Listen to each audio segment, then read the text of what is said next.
ഇപ്പൊ നമ്മൾ 2 ദിവസം കൊണ്ട് തെരഞ്ഞെടുപ്പിന്റെ ഫലം വരിക. ഫലം വരുന്നതിന് മുമ്പ് പിന്നെ ഒരുപാട് ആളുകൾ ഇപ്പം ഫലത്തെക്കുറിച്ചുള്ള തർക്കമാണ്. ആ തർക്കത്തൊന്നും ഞാനില്ല. എന്തായാലും പെട്ടിക്കകത്തുണ്ട് ജനങ്ങൾ തീരുമാനിച്ചു കഴിഞ്ഞു. ജനവിധി മാനിക്കാൻ എല്ലാവരും തയ്യാറാവണം. ജനവിധിയാണ് പ്രധാനം. ആ ജനവിധി നമ്മളെ കൂടിയുള്ള ആളെ കയ്യിലേക്ക് ഇപ്പോൾ വരുന്നുണ്ടെങ്കിൽ വളരെ സന്തോഷമുള്ള കാര്യമല്ലേ? നമ്മളെ കൂടിയുള്ള ഒരാള് ആ ജനവിധിയുടെ അടിസ്ഥാനത്തിൽ കേരളത്തിൽ ഭരണാധികാരി എന്നുള്ളത് നല്ല കാര്യമല്ലേ? വളരെ സന്തോഷമുള്ള കാര്യമാണ്. രാഷ്ട്രീയമായ അഭിപ്രായ വ്യത്യാസങ്ങൾ വേറെയാണ്, അത് മറ്റൊരു കാര്യം. അത് രാഷ്ട്രീയം പറഞ്ഞോളൂ. പക്ഷെ രാഷ്ട്രീയം പറയുന്നതിൽ മാന്യത വേണം. ഇന്ന് രാഷ്ട്രീയം പറയുന്നതിൽ മാന്യതയില്ല. മാന്യതയില്ലാത്ത രാഷ്ട്രീയമായി കേരളത്തിൽ രാഷ്ട്രീയ രംഗത്ത് വന്നിരിക്കുന്ന ഒരു കരിനിഴലുണ്ട്. ആ കരിനിഴൽ മാറ്റണം. ശ്രീ രമേശ് ചെന്നിത്തലയോട് എനിക്ക് പറയാനുള്ള കാര്യം, നമ്മളിപ്പം പരിചയപ്പെട്ടിട്ട് വർഷങ്ങൾ എത്രയായെന്ന് ഇപ്പം പറയാൻ കഴിയില്ല. ചില സമയത്ത് നമ്മൾ വണ്ടിയിൽ വെച്ചാൽ കാണുക. കാരണം അത് രണ്ടാക്കും പാസ് ഉണ്ടേ.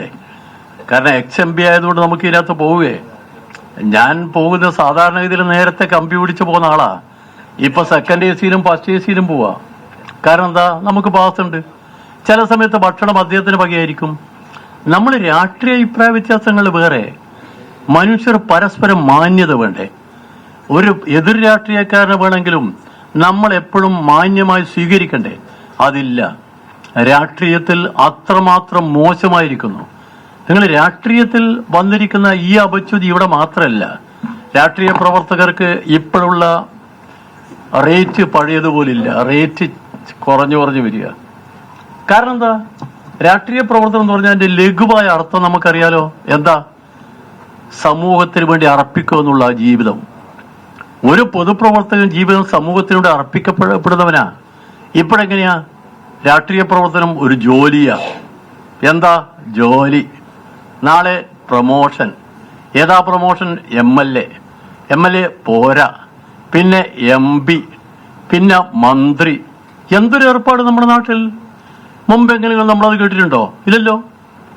നമ്മുടെ രാജ്യത്തിന് സ്വാതന്ത്ര്യം കിട്ടിയപ്പോൾ ദേശീയ പ്രസ്ഥാനത്തിൽ നയിച്ച കേരളത്തിലെ ശ്രീ കേളപ്പനോട് പ്രധാനമന്ത്രി വിളിച്ചു പറഞ്ഞു, ഒരു ഗവർണർ എവിടെ വേണോ താങ്കൾ സ്വീകരിക്കൂ.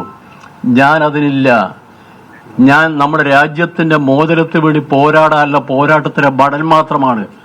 എനിക്ക് അതൊരു ജോലിയുടെ കാര്യമല്ല. എത്ര അന്തസ്സുള്ള രാഷ്ട്രീയ പ്രവർത്തനവും! ഇപ്പൊ രാഷ്ട്രീയ പ്രവർത്തനം എന്താ? ഒരു പാർട്ടിയിൽ നിന്ന് പിറ്റേന്ന് മാറുന്ന വേറൊരു പാർട്ടി. എന്തൊരു മാറ്റ! താങ്കളൊക്കെ ഇപ്പൊ വലിയ ഉദ്യോഗസ്ഥന്മാരൊക്കെ അല്ലേ നിങ്ങള്? രമേശിനെ പിന്നെ ഞാനും തമ്മിൽ പിന്നെ തർക്കമില്ലല്ലോ. എന്തൊരു മാറ്റമാ!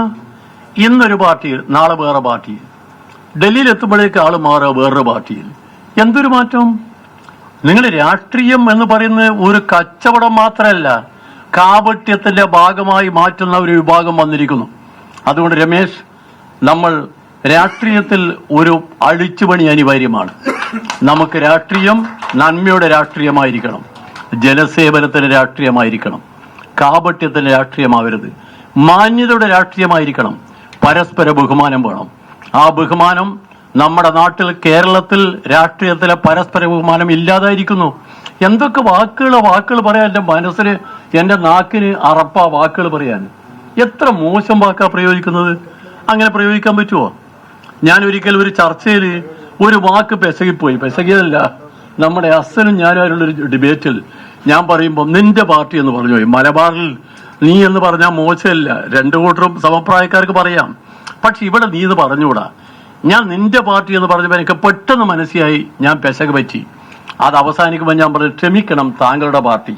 അപ്പോൾ തന്നെ അസൻ ചോദിച്ചു, ഇത് നായനാർ പറയുന്ന മാതിരിയാണോ? നായനാർ ആര്? ഞാനാര്?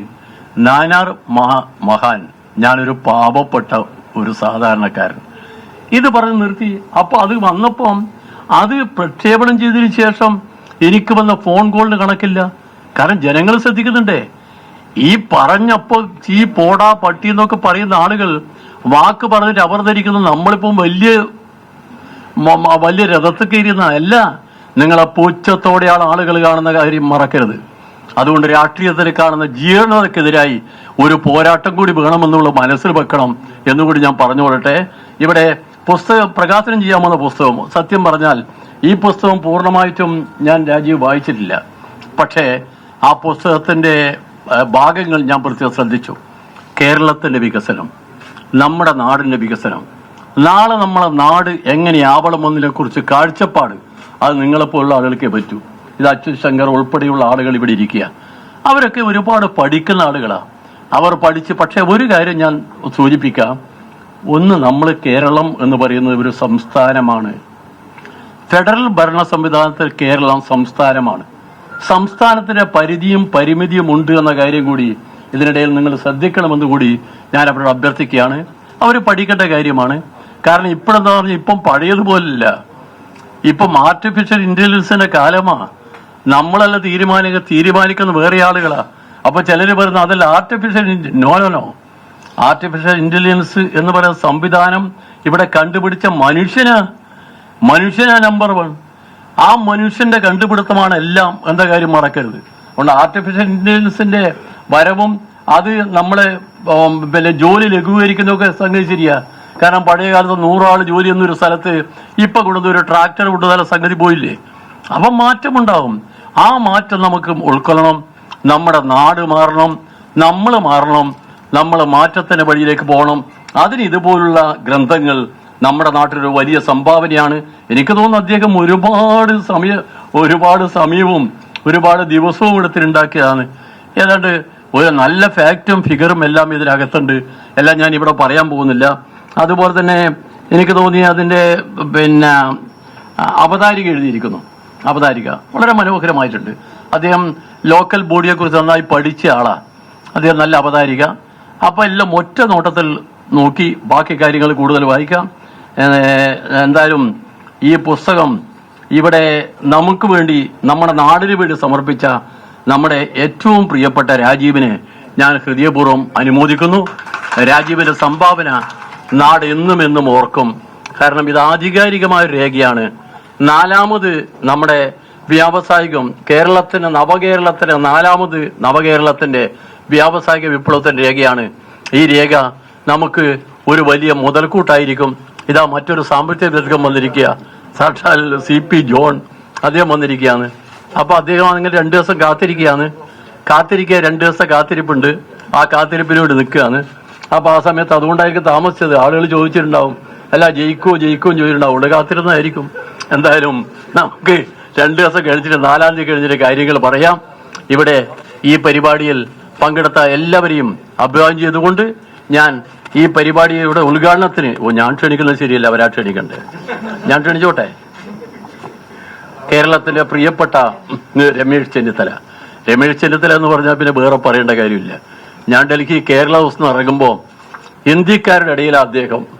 അപ്പൊ ഇദ്ദേഹം കഴുത്ത് പുറത്തിട്ടിട്ട് എന്നോട് പറഞ്ഞു, പന്നിയാ ഞാൻ പോയിട്ട് വരുന്ന ഇവിടെ ഇരിക്കണം എന്ന് പറഞ്ഞു. അതാണ് ചെന്നിത്തല. നമ്മുടെ നാട് മുഴുവൻ അറിയുന്ന ഒരു കോൺഗ്രസിന്റെ നല്ല കോൺഗ്രസ് പ്രവർത്തകനായ ചെന്നിത്തല അദ്ദേഹമാണ് ഈ പരിപാടി ഉദ്ഘാടനം ചെയ്തത്. അദ്ദേഹത്തെ ഹൃദയപൂർവ്വം ഞാനതിനു വേണ്ടി പുസ്തകം പരിചയപ്പെടുത്തുന്നുണ്ട് കേട്ടോ. സോറി, പുസ്തകം ഒന്ന് പരിചയപ്പെടുത്തി ചേട്ടാ ഉദ്ഘാടനം നടത്തല്ലേ? അല്ലേ? അങ്ങനെയാ?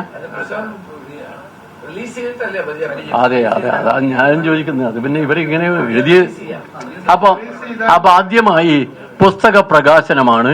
അതിൽ നമ്മൾ ആ സമയത്തിന് ചെയ്യണം, താമസിച്ചാൽ പറ്റൂല.